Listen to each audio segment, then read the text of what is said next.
Good evening. Welcome to Reasoning Theater. Understanding deserves a better conversation.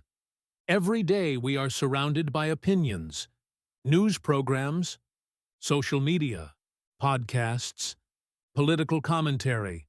Experts disagree. Pundits argue.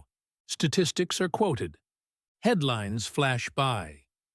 Yet somehow, many of us finish those conversations understanding less than when they began. Reasoning theater was created for a different purpose. Not to tell you what to think, not to convince you that one side is right, and not to create conflict for entertainment. Instead, we invite you to watch something that has become surprisingly rare. Careful reasoning. Every episode begins with a question, not an answer.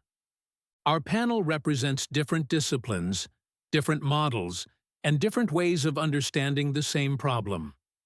Each participant has one responsibility before offering criticism: to explain the opposing views so accurately that its original advocate agrees they have been understood.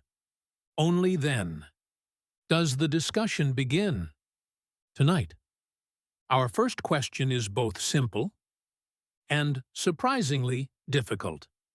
Is the American K-12 education system failing? Or is it doing exactly what it was designed to do? In a world that no longer exists? Before anyone answers, let's meet today's panel.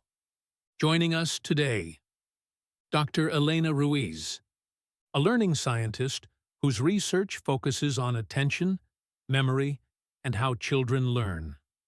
Good evening. David Brooks, a veteran classroom teacher with more than 30 years of experience in public education.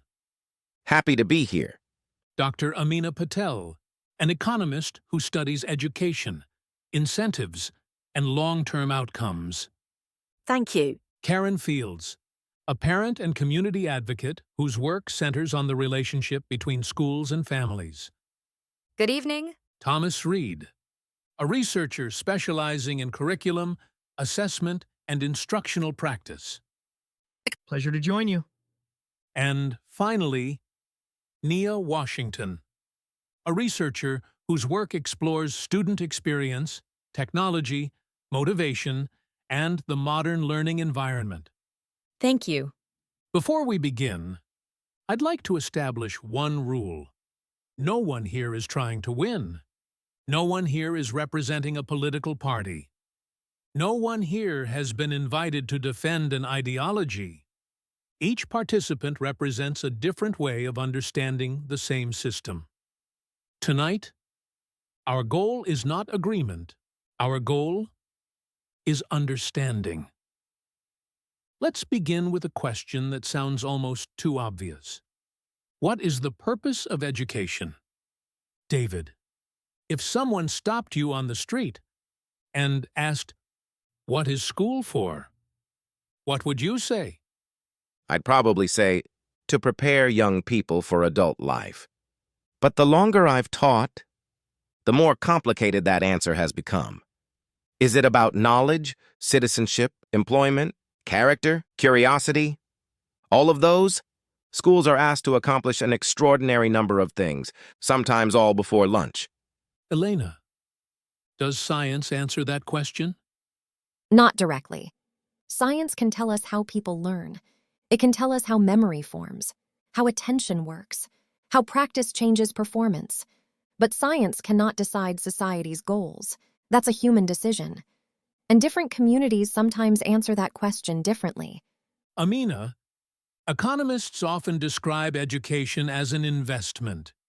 Is that sufficient? Only partially. Education certainly affects earnings, productivity, innovation, economic mobility. But reducing education to economics misses something essential.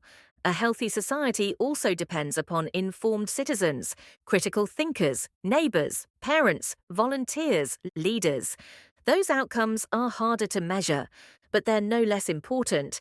Karen, from the family's perspective, what is education?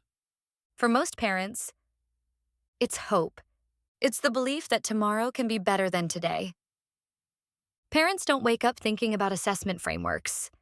They think about whether their child will be happy, safe, capable, confident.